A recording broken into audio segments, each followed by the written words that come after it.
Good morning, everyone. Once again, you are welcome to another session of Thriving in Canada webinar series.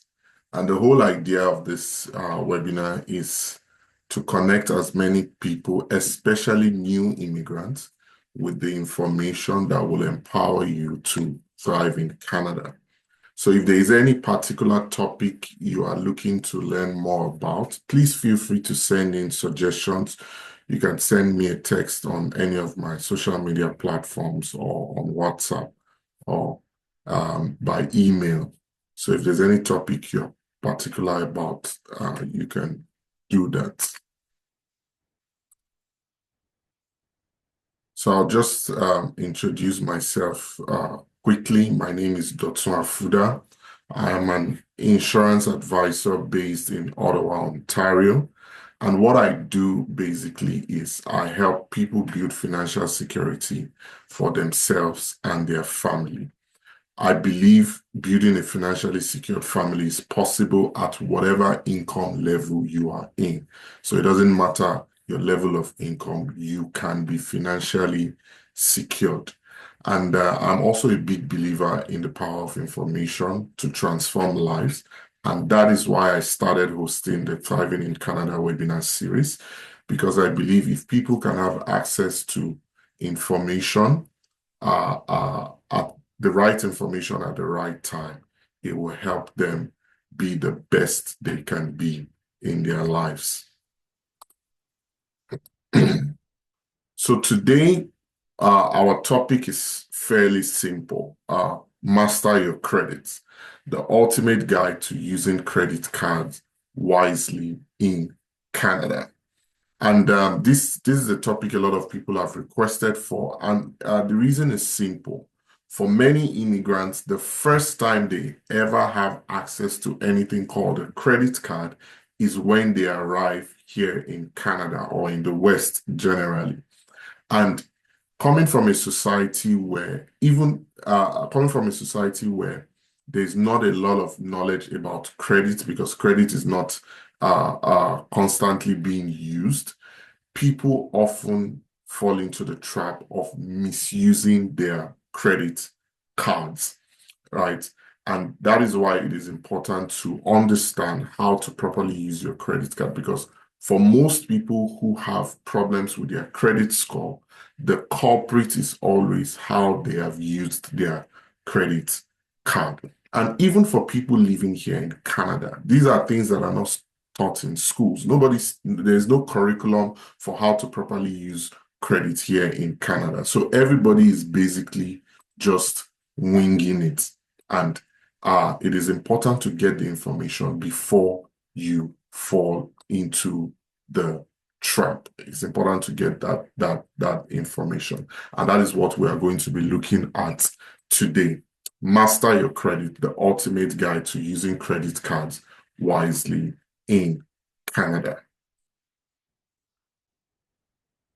Today, I'm going to be focusing mainly on how to properly use a credit card. I will touch on credit generally, but the main focus of today's discussion is going to be how to properly use a credit card. Now, you're welcome to Canada. I know many of us are new, right? And it is important to start your credit journey right, because it can make a whole difference in how much wealth you are able to build in Canada, or even if you are able to build wealth at all. In fact, credit affects everything in Canada. It affects your ability to rent, as many of you have found out, maybe the hard way, because the first thing landlords want to look at is your credit. It also affects your ability to borrow. As you have observed, Canada and mostly the West in general is a very high credit society, right? And you not having the ability to borrow would seriously damage your ability to do anything, right? To do anything, whether it's getting a car or buying a house or investing or buying a business, whatever it is you want to do, you not having the right credit could seriously hamper your ability to grow. Also, it affects your, like I already mentioned, on buying and borrowing. Now, learning smart credit habits now at the beginning will set you up for success in Canada. Because I have met many people in my journey as an insurance advisor. I've met many people who have made devastating mistakes using credit cards, and it's still affecting them to today. I will let you know, you cannot even have a career in the financial industry if you don't have a good credit score. So no matter how wonderful the financial industry is in general, whether as an insurance advisor, as a financial planner, financial advisor, as a mutual funds person, whatever it is, you cannot have a career in the financial industry without a good and right credit score. So, and there are many other occupations that would also exclude you because you don't have the right credit. So it's always important to focus on getting the right credit and focus on getting it right. One thing I would like to hammer on is a credit card is not your emergency fund. Many people have made that mistake. Many people are currently making that mistake. A credit card is not your emergency fund. And this is the mistake that gets many people in trouble because you have a credit card, it has the credit limit of 10,000, and in your mind, this is your emergency fund. If something happens and you need 5,000, at least I have my credit card, I can put it on my credit card. But the problem with that is immediately or most likely you will begin to carry credit card debt, which is not good for you, right? So the idea that a credit card is an emergency fund, you have to erase that idea from your mind. Your credit card is not designed to be an emergency fund. The banks want you to use it as an emergency fund because the banks want you to carry a balance on your credit card because the banks want you to basically pay that interest. But a credit card should not be used as an emergency fund. So please let us keep that in mind. Now, what is a credit score and why does it matter? A credit score typically ranges from 300 to 900, 900 being a perfect credit score. And several factors goes into calculating your score. Generally, a score that is less than 600 is bad for you. So if your credit score is less than 600, it is considered to be bad. Now, this score is used by banks, landlords, employers, and even businesses to evaluate your financial reliability. So generally, nobody knows you, right? When you walk into the bank doesn't know you. They don't know your father. They don't know you from anywhere. How would this person that does not know you determine if you are reliable enough for them to borrow you money or for them to offer you money or for them to do business with you or for them to employ you or for them to give you their house for rent? The way they determine it is by looking at your credit score because this society, what your credit score determines is this person is responsible with money. That's basically what your credit score says.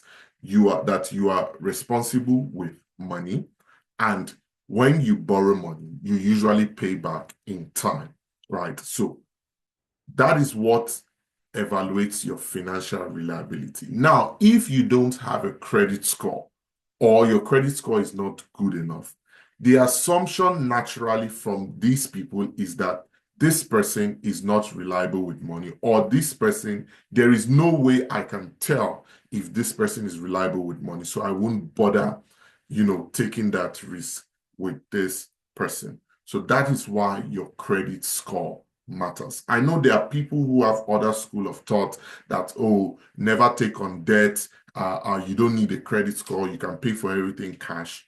It is possible, but the truth of the matter is, if you are going to live in a society that evaluates financial reliability through credit scores, you are going to miss out on a lot of opportunities simply because you don't maintain a good credit score or you don't take the opportunity to keep up with a good credit score. Now, let's look at the factors that determines your credit score. I just told you that your credit score ranges from 300 to 900. Now, what are the factors that determines how your credit score is graded by the two main credit bureau? There are two main credit bureau, right? The banks depend on this credit bureau to gauge your credit score. So there's TransUnion, and then there's what is the other one? It's TransUnion. I have it written down somewhere, right? But there are two main credit bureaus. Now, what the banks do is they provide information to those credit bureau about you, about your financial information, and that credit bureau ranks your score based on this. So the number one, which is the highest, that determines your credit score at 35%. So 35% of your credit score is based on this, is your payment history. And what your payment history simply means is, have you been paying your bills on time? That is your payment history. Have you been paying your bills on time? And this is the most important factor when it comes to your credit score. So if you use your credit card and you don't pay by the date you are asked to pay, even if you miss that date by 1 day, it records in your credit score that this person didn't pay their bill on time. So the reason why you didn't pay on time, it doesn't matter. It can be that you were in a sick bed. It can be that you were in surgery. It can be that you traveled out of the country, you had no internet access. The banks don't care. All they care about is, did you pay your bills on time or not? So once you have a late payment, right, it reflects on your credit score. So even one missed payment can stay on your record for up to 6 years. Now, imagine you missed payment because you forgot, or because you got busy, or because you thought you paid, but it didn't go through, or for whatever reason you missed a payment, a credit payment, whether on your credit card or your mortgage or your line of credit or whatever it is, you missed one payment. That can stay on your record for up to 6 years. You know what that means. So for 6 years, it will continue to show up that this person missed the payment, this person missed the payment, and that will continue to be part of what you are being evaluated on. The second most important factor is credit utilization. Many people don't know how this works, right? I've seen so many people make mistakes about this. Now, what is credit utilization? Credit utilization is basically how much of your available credit are you using? I know, does it make sense that, oh, you have credit of a credit card of $10,000, right? If you use $8,000, that means you have used 80% of that credit, of your available credit, right? Even if you pay back on time, the banks and the financial bureau still see you as risky, because the thinking behind this is this. This person must be going through some financial problem for the person to need to borrow this much money in a month. So if your credit limit is 10,000 and you are consistently using 8,000, even if you are paying back, it would drastically affect your credit score. It's something I got to understand early on and I've put into practice, right? So ideally, the number you should be targeting is 30%. You want to keep your credit utilization under 30%. That means if you have a $10,000, $10,000 is a lot. For most people, they will have less than that. So I would say if you have a $1,000 credit card limit, every month you want to make sure you are not using more than $300. Now, I will explain further how to achieve this, because you would say, oh, I have $1,000. If I put all my bills on my credit card, it's already $800, or it's already $900. So how will I keep it at $300? We'll talk about that. But what is most important is that when your credit card statement is printed every month, the amount you spent, you don't want it to be more than 30% of your available credit. Now, if your limit is 10,000, don't carry more than 3,000. We already explained that. And high utilization is riskier behavior in the eyes of the lender, even if you pay on time. I already talked about that. So keep this in mind as you use your credit card. Credit utilization is 30% of your credit score. So you want to make sure that you are keeping that in check. Now, the other factor that affects it is credit history length. Now, you see, this is 15%, and many of us, we don't have control over this. Many of us just arrived in Canada. There are Canadians living here who have had credit cards since they were 18. Now they're in their 40s. Of course, they have a longer credit history than you do. You don't have much control over this. The only control you have over this is that your very first credit, whether it's a credit card, whether it's a shop credit, whatever your very first credit is, keep it open, because that is the benchmark for your oldest credit account, right?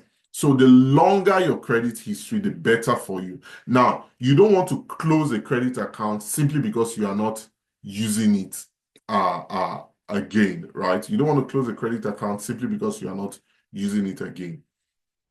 So you just keep it, maintain it. You don't have to use it, just keep it open. That way, it remains as a very old credit score. So let's say, for example, you came into Canada in 2024. You got a credit card in 2024. 10 years down the line, right? If you close this credit card, your oldest credit history now counts with whatever next you have, right? But if you keep it open, you still show that you have 10 years of credit history. So number one tip here, don't close your oldest credit card unless it is absolutely necessary. But I don't see why it would be absolutely necessary, because having a credit card doesn't mean you must use it, right? You can have it and put it away if you don't want to use it anymore. Another thing that affects your credit score is your credit mix rather. So, do you have different types of credits? A healthy mix of credit cards, auto loans, lines of credit, mortgages shows the lender that you can manage to keep up with different responsibilities. Now, you see that this is only 10%, right? You don't have to start taking on credit simply because you want to boost your credit score. No, it's just 10%. Even if you don't have all these mixes like mortgages, auto loans, lines of credit, you would still be able to get a credit of 700 and above if you keep the other things right. Okay, so you don't have to start taking on credit simply because you want to boost your credit, right? Because this just makes up 10% of the factors that determines your credit score. But these things help you to get a better credit in the long run. So just keep that in mind for yourself. Now, the other factor that makes up 10% is recent credit inquiries. So if you are the kind of person that you are always going to check, oh, I want to buy this car. You go and check, they run your credit. Next week, oh, I want to buy this car. You go and check, they run your credit. Next month, I want to buy furniture. You go to the store, they check your credits because they can offer you credit card. And you are always applying for credit, it will affect your credit score, because each of those checks is called a hard inquiry.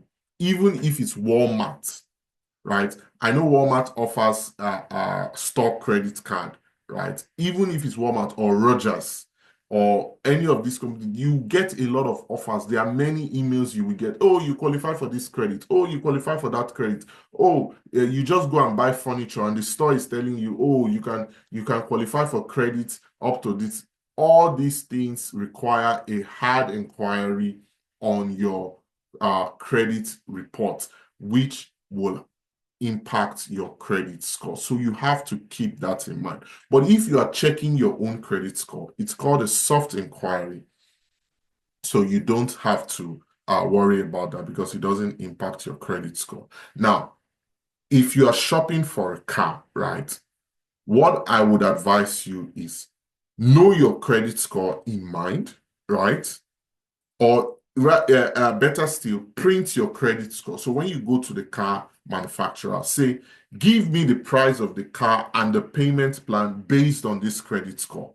Don't sign anything or verbally confirm anything for them to run your credits, your credit. Don't give them any information because to run your credit, they need your date of birth, they need your name, and some other personal information.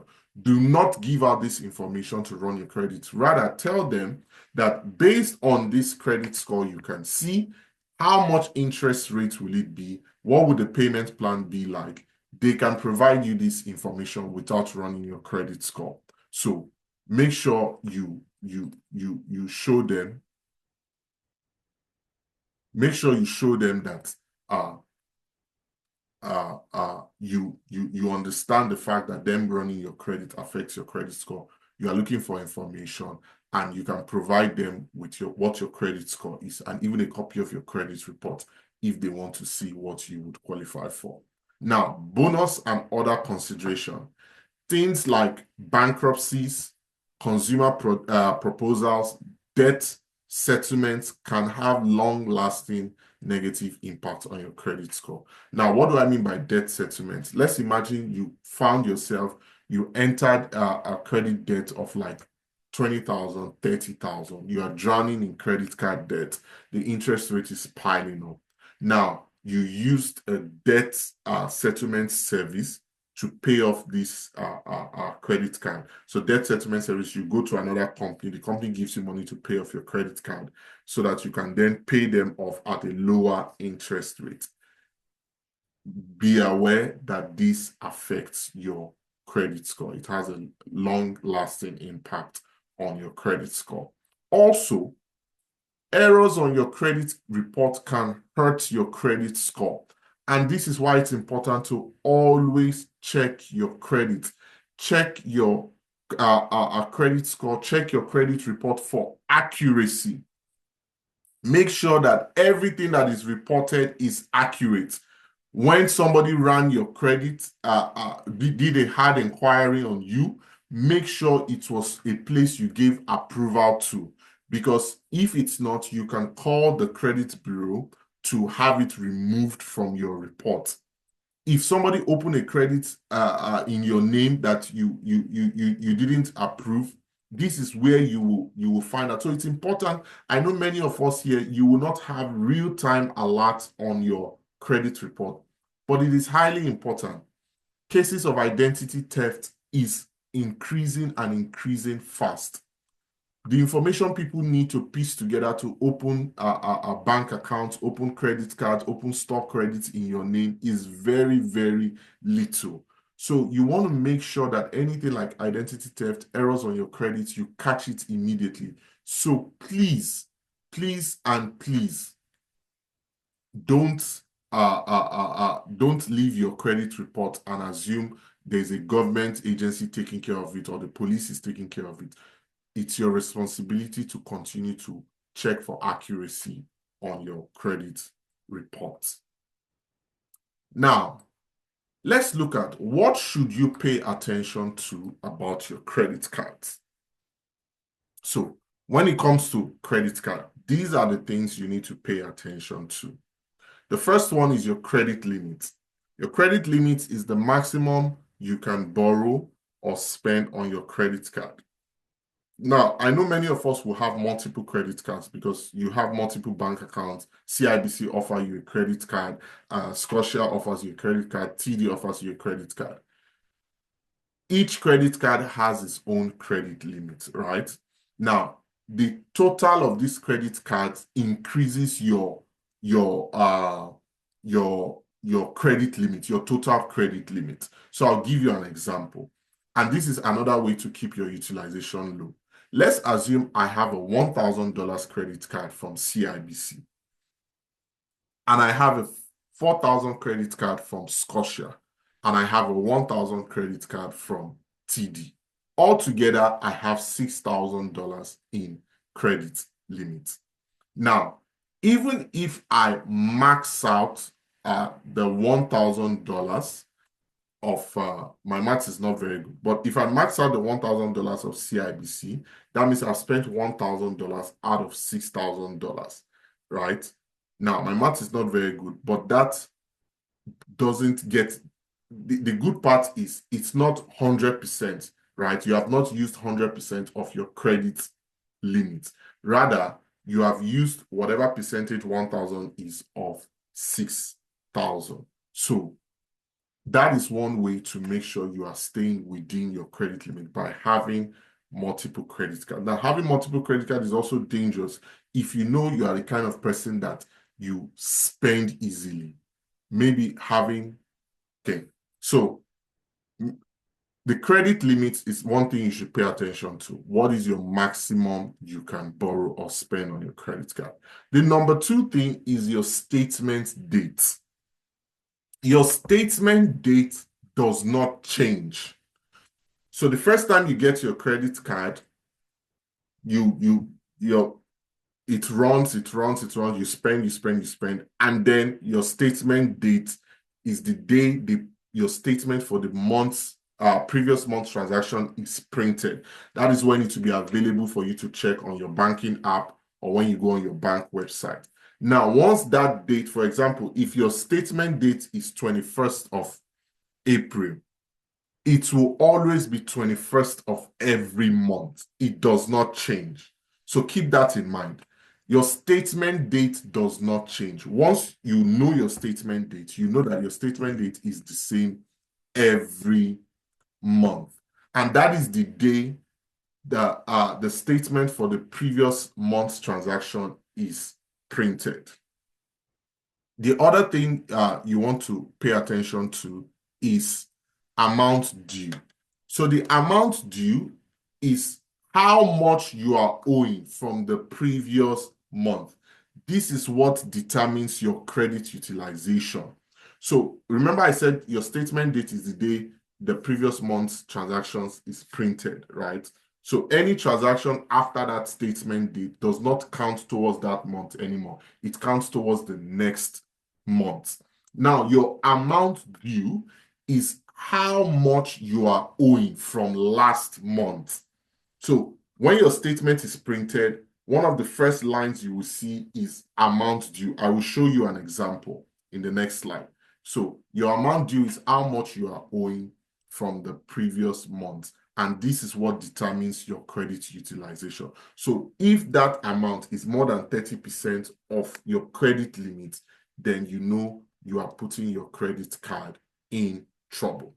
Your due date. Due date is when your interest-free period will end. So due date is the date by which you must pay the amount due or the minimum amount. The banks always put a minimum amount. So due date is when you must pay the amount due or the minimum amount. And the due date is when your interest-free period will end. So why I say interest-free period? Let's assume your statement date is April 21st.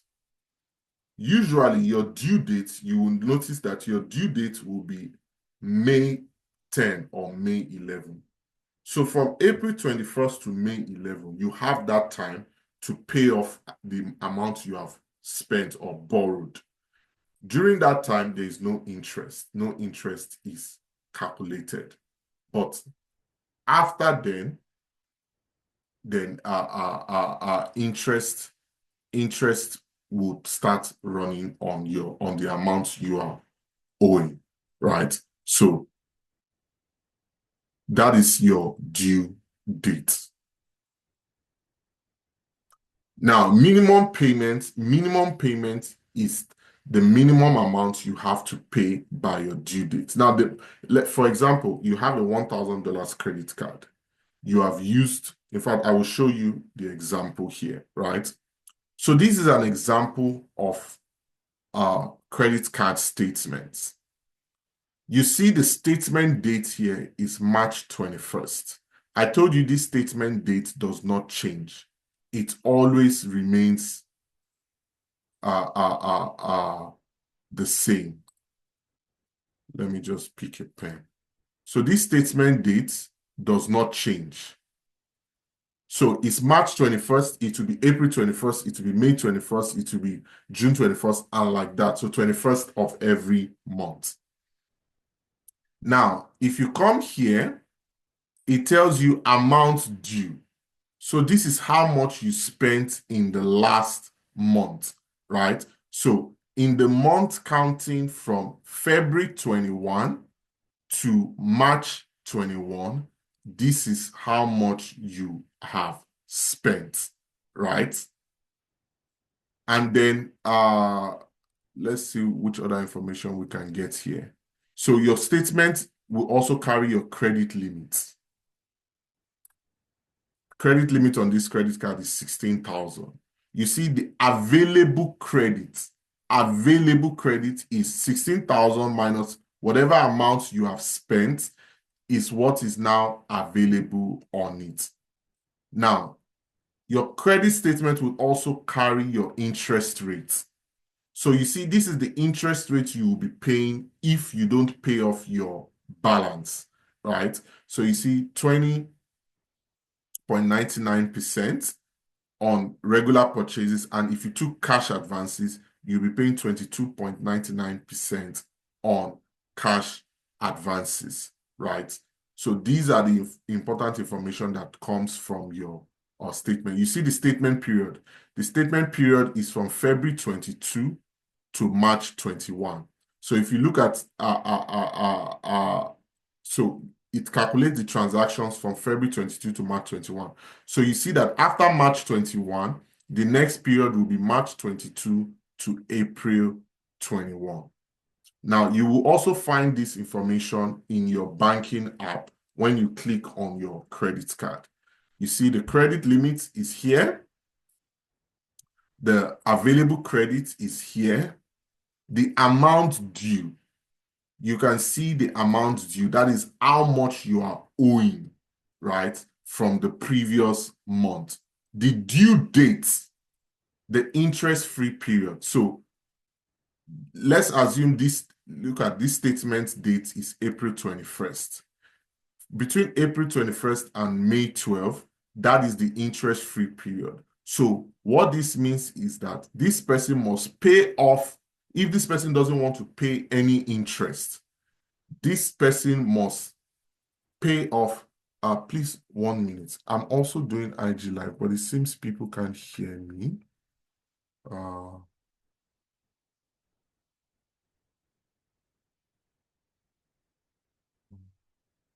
Sorry. I'm just trying to.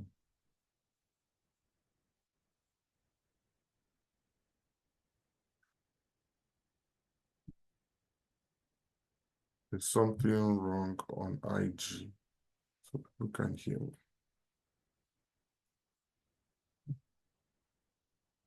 Okay, so we'll continue. So the due date is the date the interest-free period will end. So if this person doesn't want to pay any interest on this $1,028, they must pay off this amount before May 12 or by May 12. So if they pay it off, then there will be no interest. Now, the minimum payment, I think for every credit card, sometimes, so you have to check. The minimum payment is $10, right? Sometimes it increases depending on the kind of credit card you have. So the minimum payment, what this means is that if by May 12, you only need to pay $10 for us to say you don't have late payments, right? So that's what minimum payment means. So if I just want to avoid late payments, right, I will pay this $10 before May 12. That way, nobody can say I had a late payment, right? So this information, you will always find it on your banking app Once you have a credit card, the credit card will show inside your banking app. You will always find this information. So these are the things you want to pay attention to. Your statement date, your amount due, your due date. Those are very important things you want to pay attention to. I just saw a question in the chat. Let me go through it because we are on the topic now. Please, when you pay minimum payment, are you still liable to pay interest rate? Yes. So let's assume this person is owing $1,028 and this person decides to pay only the minimum payment. What that means is that out of $1,028, this person is owing $1,018.46. Then interest starts to count on $1,018.46, and the interest rate is 20.99% and is compounded daily. And that is another problem with credit cards. So your interest is compounded daily, right? So if you pay only the minimum payment, you still owe interest on whatever is left at this interest rate that is compounded daily.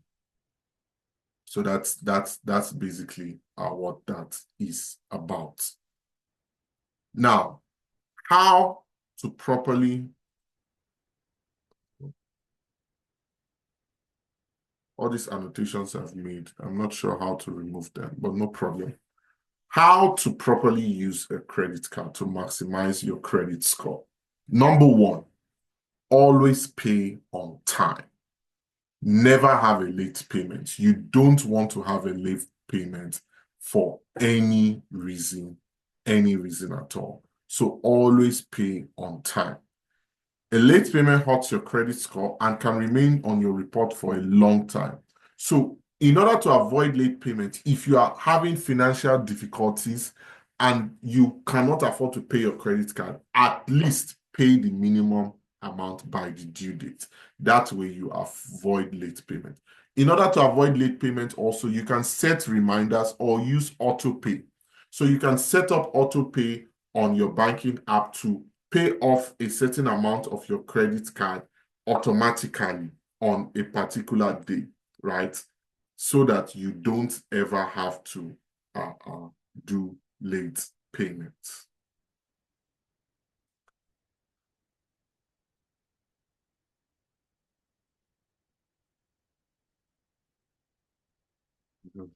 This is distracting. Number two, always pay off your balance in full. Avoid the minimum payment trap. Banks and credit card companies are banking on you to only make the minimum payment. They want you to, that's why they put it there. They want to use it to attract you. But the interest you pay on your balance is how the banks make money. Last year alone, credit card interest ran into billions of dollars in Canada. So always pay off your balance in full. Avoid the minimum payments trap. Banks want to make money by charging you that high interest, right? So you want to avoid that at all costs. Keep your credit utilization below 30% by paying down your balance at least 3 days before your statement date. Let me use that page to explain this. Paying down your balance. What does paying down your balance means? Now, we'll use some assumptions here. Let's assume the credit limit here is 1,000, right? And by April 15, I have spent 800. Now, instead of waiting till April 21st for me to pay off my 800 balance, this is the assumption that I already have the 800. I've paid it. Instead of waiting till April 21st, since I know my statement date is April 21st, what I would do is 3 days before April 21st, which is April 18, I will, instead of paying the whole 800 that I spent, I will pay 600 into the credit card. So once I pay 600 into the credit card, what happens now is my balance, instead of showing as 800, my balance shows at 200, because the amount due at the end of the month, we also don't want it to be zero. Because what this means, if your amount due is zero, is you have credit card, you are not using it.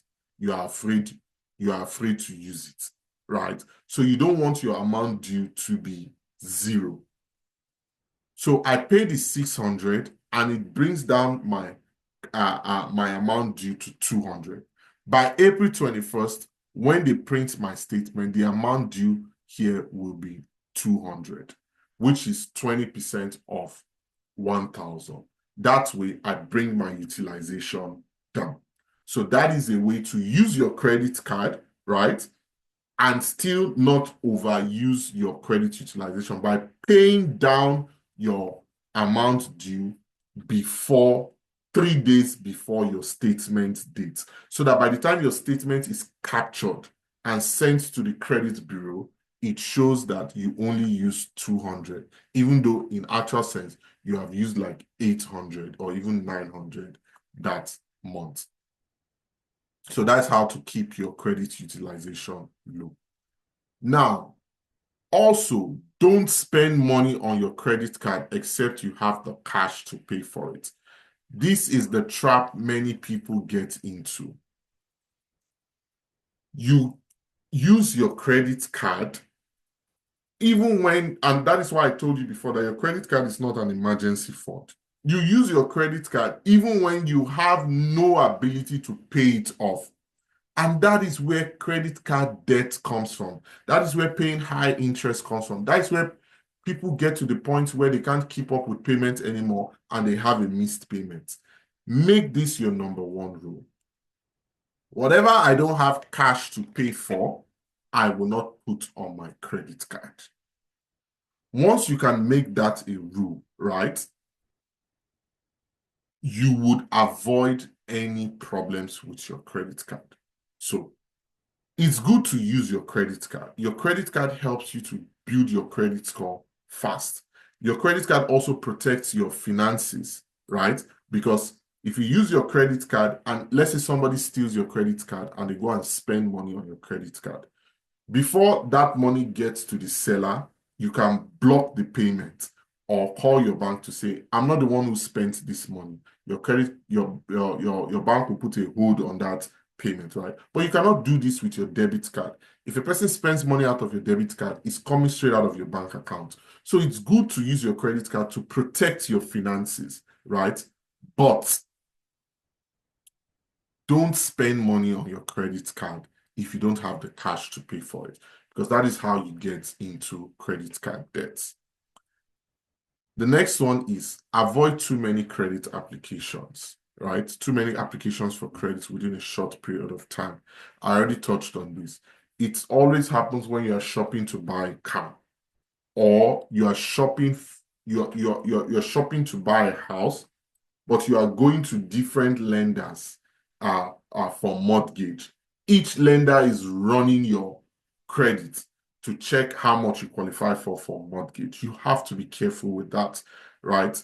You have to be careful with that. That is why it might be better to use a mortgage agent, because a mortgage agent will run your credit once and be able to provide you mortgage sources from different sources without having to run your credit multiple times. But if you go to CIBC runs your credit. You go to TD runs. You go to a private mortgage lender, they too, they do their own running. All of that is a hard check on your credit. The same thing with buying cars. The same thing with all these stock credits. Please avoid too many credit applications within a short period of time. You would notice that when that happens, there will be a drastic drop in your credit score. Check your credit reports regularly for errors and signs of identity theft. Equifax was the name I was trying to remember. You can get one free report every year from Equifax and TransUnion. So if you log on to Equifax website or TransUnion website, you can generate one free credit report every year. They have paid service for real-time monitoring.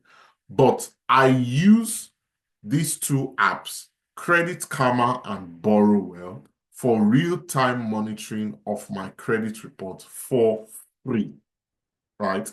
Credit Karma pulls reports from Equifax, and Borrowwell pulls reports from TransUnion, right? You want to monitor both. Equifax and TransUnion, you want to monitor both of them, right?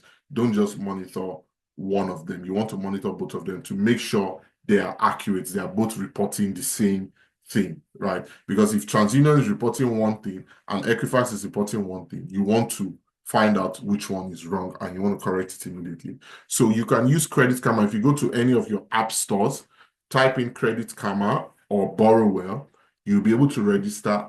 And that is what I use to track my credit report for free. Let me see if the question is related to this.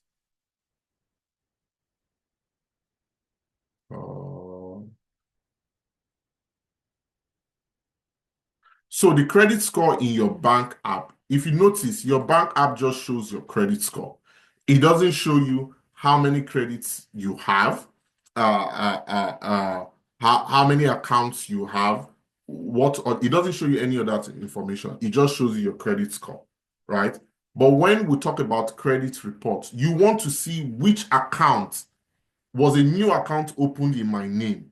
Which account do I have? Because all these things, which credit account do I have? All this information is part of your credit report. And that is what Credit Karma and Borrowwell gives you. And if something changes, right, because your credit score is calculated every month, right? If something changes, you also want to get alerts immediately that an account has been opened in your name, or this one has happened, or that one has happened, because these alerts Credit Karma always gives this alert. And if there's a problem somewhere, they also alert you to say, check on this, or check on that, or review this, or review that. Now, in order to protect your credits, build your emergency fund. I repeated it many times that your credit card is not an emergency fund. Where many people get into trouble is when an emergency comes and all you can use to pay for it is a credit card, especially for us immigrants. Something happened back home. I need to travel back home. Oh, put the flight on my credit card. You go home. Flight is 3,000. You do that. Everything on your credit card is 5,000. But you did not plan for 5,000 that month. You cannot keep up with 5,000 that month. Suddenly you are carrying 5,000 in credit card debt. And that is how it begins to pile. And that is how it begins to pile. And that is how you find people maxing out their credit card and they have no choice because they don't have an emergency fund. And this is one thing I preach with my clients. Build your emergency fund. It's part of building financial security for yourself and your family. What is your emergency fund? Calculate 3 months. How much is your monthly core expenses? Core expenses, rent, your car payments, your insurance, your life insurance. Calculate all these payments. How much must I spend every month, whether I work or I don't work? Calculate everything.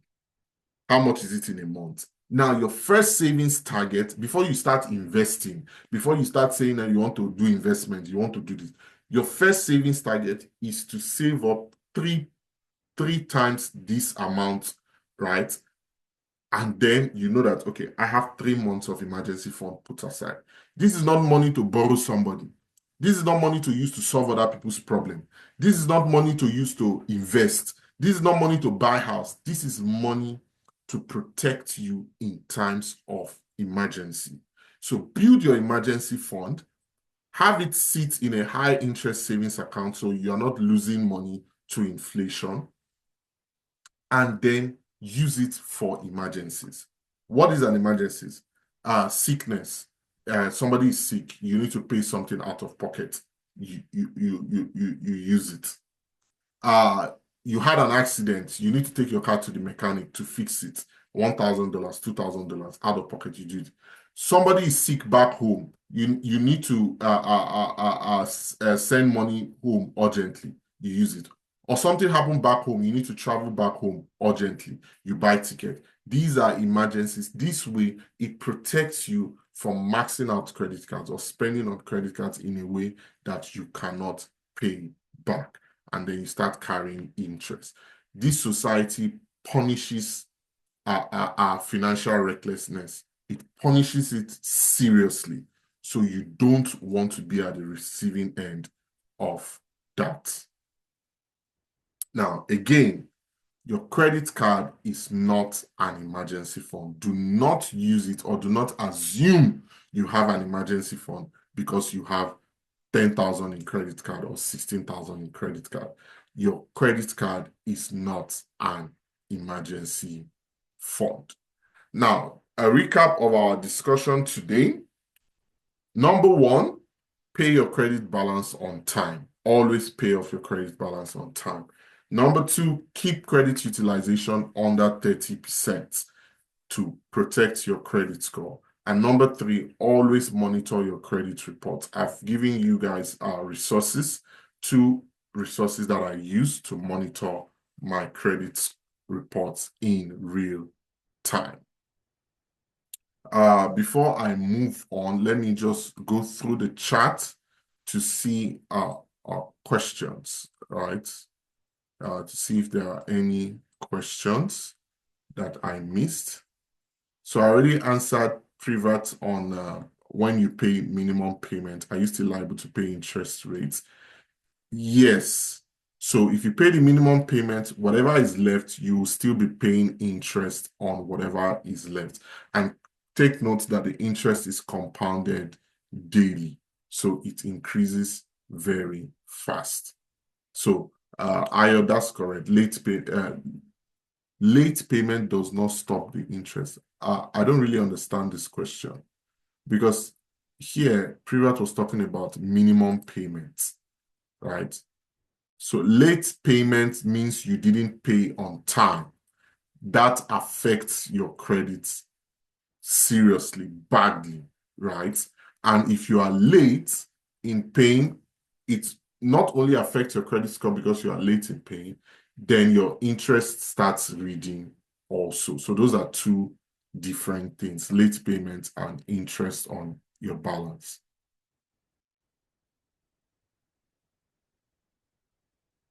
Yes. So if you have here it says pay 80% 3 days to my statement day, not at the end of the month. So by end of the month, I assume you mean your statement date, right? Because that is the important date we are looking for. Your statement date will not always be the end of the month. You see the example I showed you, the statement date was 21st of the month, right? So your statement date will not always be the end of the month. So what you want to make sure is you pay down your amount due to less than 30%, at least 3 days before your statement date, so that when your statement is printed, it only shows that you use less than 30% of your credit, even if you have used more. So that way, you are keeping within 30% utilization. So I already talked about credit score in bank apps. It just shows you the score. It does not give you the report on which account is available, which account is not available. So you still need to monitor your credit reports because that report is important. So if you are buying things together with a spouse, when they get an inquiry, does that get the other hit too?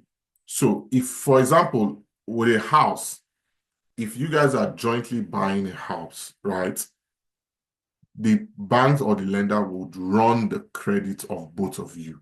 They won't just run the credit of one person, right? So they run the credit of both of you individually. So if you're buying a house and you and your wife go to TD, you and your wife go to this thing, they will run the credit of both of you. So you have to keep that in mind. So Privat says, please do advise to rely on credit card to make everyday purchases, noting that you have the required amount to refund. Let us say if someone earns $6,000, Canadian dollars, and has a 2,000 Canadian dollars credit card. Can he spend all that credit amount if he knows he can easily refund it before the due date? Now, Privat, I also touched on this earlier, right? As you spend on your credit card, you can be paying it off. You don't have to spend, and have it all maxed out before you start paying off. No. So let's say, for example, because you're not spending everything in one day, I would assume, right? Let's say, for example, we go for shopping, our monthly grocery shopping. We put everything on our credit card, we spend 600. That amount reads on the credit card, I will spend 600. The next day, I can put 400 or 500 into the credit card account. So I've paid off 500 out of that 600. So it shows as if I've only spent 100 so far. And then they take out my insurance amount, my home insurance and everything, 300. The next day, I put 200. So you can pay off the credit card as you use. You don't have to wait until the credit card is maxed out before you start paying off, right? So, because the most important thing, again, the most important thing, what you want to pay attention to is your statement date. Your statement date is what is important. I will go back here. This statement date here is what you want to pay attention to. Whatever happens, in order to maintain a good credit score, whatever happens, however you spend, make sure that by this date, the amount you are owing on your credit card is less than 30% of your credit limit.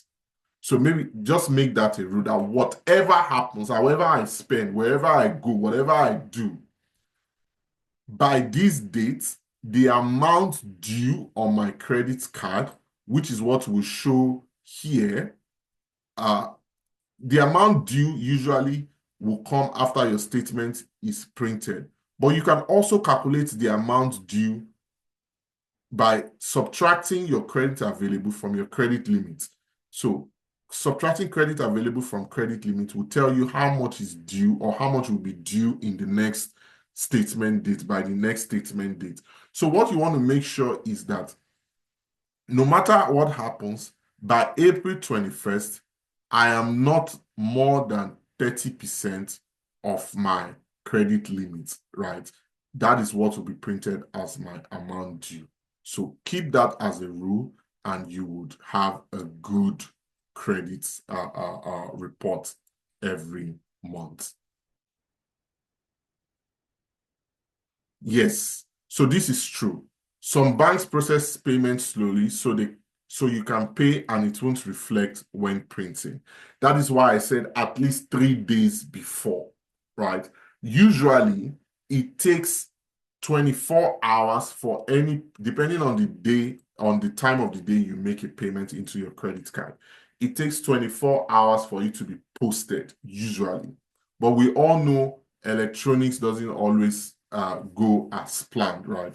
There might be delays here and there. So you want to pay attention to keeping your credit utilization low. That is why I say do not spend money on your credit card if you don't have the cash to pay for it. Because that way you can spend, right, and pay immediately. You can spend and pay off immediately. You can spend and pay off. But if you spend money on your credit card and you don't have the cash to pay for it, meaning you are waiting for the cash to come, if the cash does not come in time, it means your credit utilization will be higher. But what you just want to keep in mind is your statement date. I don't want my credit utilization to be more than 30% of my statement dates. I don't know if anyone else has any question or anything they would like me to touch on again. All right, I think I'm now at the end of all the questions in the chat box. Does anyone else have any questions? How long does it take to build back your credit score? Well, this depends on what affected. When you say build back, I want to assume that something has happened to the credit score. The credit score is down. This will depend on what made the credit score go down in the first place. Is it a late payment? Is it a missed payment? Is it high credit utilization? So it depends on what is it hard inquiries, right? Things like hard inquiries, it usually builds back in a shorter frame of time, right? Within a year or two, it will climb up back. But things like missed payments stay on for as long as 6 years. So it might take a long time. So if you find yourself that you have made some mistakes on your credit and your credit score has taken a huge beating and you are looking to boost your credit score back, you might want to work with someone who specializes in doing that, right? Because sometimes they can be able to take off a late payment from your credit report, right? By filing some kind of a suit with the credit bureau, right? Sometimes if it's a collection, right? Maybe you bought something you are owing, you don't know you are owing, then they send your debt for collection, right? You might be able to take that off your credit also. So it depends, right? There is no fixed time that it will take to build your credit back. It all depends on your unique situation. But the best thing is you should not do anything to affect your credit in the first place, right? Because building it back is always more complicated.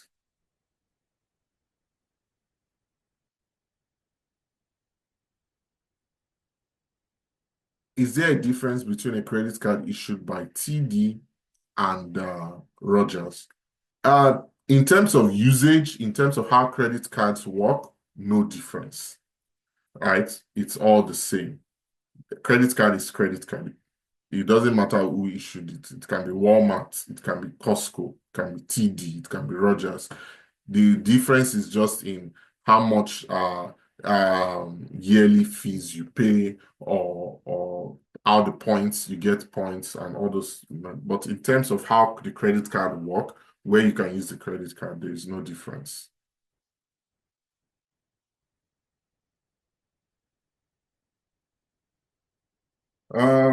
Any other question? So if there is, what about credit card? uh, Credit limit. So this is your credit limit. Your credit limit is the maximum amount you can spend on your credit card. That is your credit limit, right? So you will know your credit limits. If you log into your app, you'll see your credit limits, right? Your general credit limit when it comes to the reporting bureau is a combination of all your credit cards, all your lines of credit. That is your general credit limit. I've heard about people talking about having a credit card of 15,000 and a credit balance of 6,000. Yeah, that's possible. This example I used here, this credit card is 16,000, right? Lines of credit. So a line of credit is different from a credit card, right? Credit card and line of credit is different. Banks, you can ask for a line of credit from the bank, but most times they willingly offer it to you. So lines of credit is like the bank telling you, oh, we've seen that you are financially reliable. So we want to give you more credit. We want to make more credit available to you. So this is a line of credit. Now, a line of credit is much better than a credit card. The reason being a line of credit has lower interest rates. You can see the credit card interest rate is 20.9%. But usually line of credit will be single digits, depending on because line of credit follow the credit Bank of Canada lending rate. So right now, maybe line of credit will be 8% or 8 point something percent instead of 20 point something percent. So a line of credit is different from a credit card. banks offer you lines of credit. I'm not sure if you can apply for it on your own. I have a line of credit. I didn't apply for it. The banks offered it to me. I took it. And the reason why I took it is I wanted to increase my credit limit because my credit limit is a combination of all my credit cards plus line of credit. So to increase my credit limit so that my utilization level will continue remaining healthy, right? Right now, I keep my utilization level at about 6%, less than 10%, which is where I want to be. People say less than 30%, but I decide to do less than 6%. But lines of credit is better because of lower interest rates. The best way to increase your credit score within a short possible time is get a credit card, use a credit card properly, so have that credit card running properly, right? So the more reports you get on your credit card that is good, the faster your credit score will increase. That is why a credit card used properly can be used to boost your credit score as quickly as possible. You'll find out that within a year or two of using a credit card properly, your credit score will have a very good trajectory, right? At least well above 600. Okay, we've answered a lot of questions that has taken us past time, right? I just wanted to put this information out there for people who are not aware. But did you know that life insurance can be an excellent tool for building tax-sheltered wealth for retirement? For those of you that have not started thinking about retirement, you need to start now, right? Because if you are not planning for your retirement now, more time is going. Your best friend when it comes to investing is time. You get to, and through life insurance, you get to provide adequate protection for your family today, so that if something goes wrong, something that is not within your control goes wrong, your family is financially secure, but you also get to grow tax-sheltered wealth for yourself tomorrow, so that if nothing happens that as everybody prays for and you make it to retirement age, you would have built wealth for yourself that you can access tax-free to enjoy your retirement. It's a fascinating, very fascinating thing to have, and a great tool for retirement planning and also protection for the family. If you want to learn more, you can connect with me to learn more. Now, connecting with me is easy. I have my phone number up there. That is also my my WhatsApp number. So you can take a picture of this page. My email is there. But if you also scan this QR code on your page right now, you would see all the platforms that I am on, and you can connect with me on any of those platforms, right? So these are all the services I provide. So if you're looking for information on any of this, life insurance, critical illness, you want to build financial security for yourself, you don't know how to go about it, you want to get on the right financial path for yourself and your family, you don't know how to go about it, you want to start investing for your children so that your children can have a better financial life than you're having right now, you don't know how to go about it. Your parents are coming to Canada, you want to insure them so that it doesn't affect your finances, you can reach out to me for any of these. I'll be happy to guide you through all of it.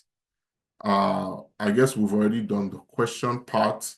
And if this sound like you, right? Your target is to make an extra 2,000 a month, right? That is just, if you can make an extra 2,000 a month now, you feel like your life will be much better than it is. Or you want to own your business, right? You want to start building for yourself. You want to start owning your business. You don't know where to start from. Or you hate that your job has a limit to how much you can earn, regardless of your effort. So you want to build something where there is no limit to how much you can earn, and your earning is only limited by the effort you can put in. or you just love providing solutions to people's problem. That is the kind of person you are. You want to be able to help people financially. You want to be able to help people all around in terms of building their financial capacity or growing their wealth. If this sounds something like you, then I think we should have a discussion. If any of these sentences describe you, please reach out to me and let's talk about how you can also start your own financial services business that will give you a wealth of knowledge to build wealth for yourself, but also equip you to earn money by helping others build wealth for themselves. The phone number here is wrong. I can't believe I'm just noticing it. But if any of this sounds like you, these are my contact details. You can always connect with me and I'll be happy to walk you through it.